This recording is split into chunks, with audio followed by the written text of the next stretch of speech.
Hola, ¿qué tal? Soy estudiante de la Universidad Virtual del Estado de Guanajuato.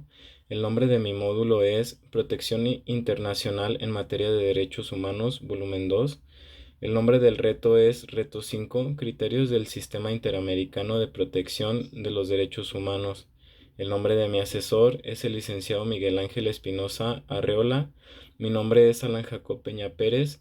El número de mi matrícula es 2202-3663 con fecha de hoy, 26 de junio del 2025.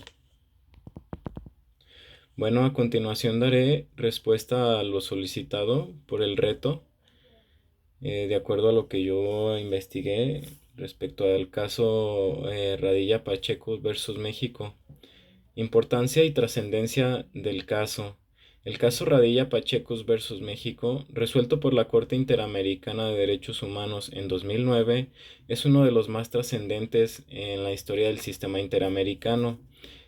No solo se evidenció la práctica de desapariciones forzadas durante la llamada Guerra Sucia en México, sino que también generó importantes precedentes en materia de derechos humanos. Especialmente delimitó el uso inadecuado del fuero militar para juzgar violaciones graves a los derechos humanos cometidas por integrantes del ejército. Esta sentencia obligó al Estado mexicano a modificar su marco jurídico interno y fue clave para consolidar el control de convencionalidad. Los hechos del caso.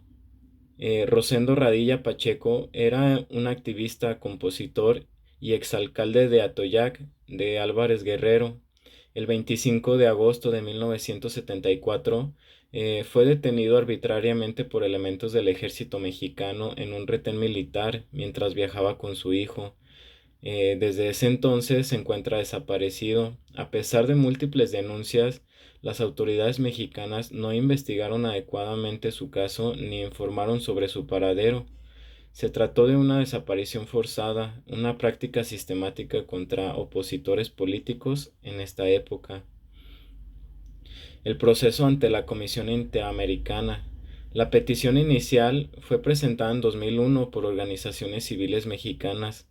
En 2005, la Comisión Interamericana declaró admisible el caso y en 2007 emitió el informe de fondo, donde concluyó que México había violado múltiples derechos de Rosendo y su familia. Al no cumplirse las recomendaciones, la comisión presentó el caso ante la Corte en 2008. En este entonces el Estado reconoció parcialmente su responsabilidad, pero negó otros aspectos claves como el uso indebido del fuero militar, la presunción de muerte, el análisis de los razonamientos de la Corte. La Corte Interamericana abordó el caso de forma integral, declaró que el Estado mexicano violó derechos a la vida, a la libertad, a la integridad personal, a las garantías judiciales y a la protección judicial.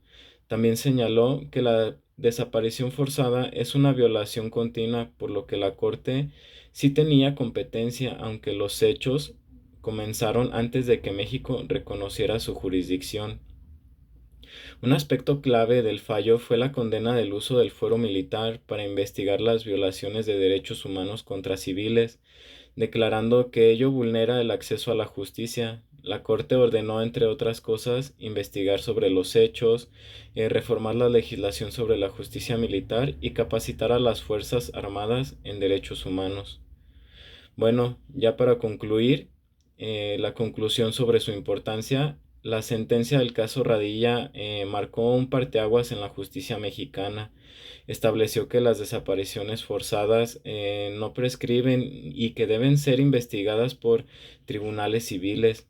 Además, impulsó el control de convencionalidad, obligando a jueces y autoridades a interpretar leyes conforme a la Convención Americana.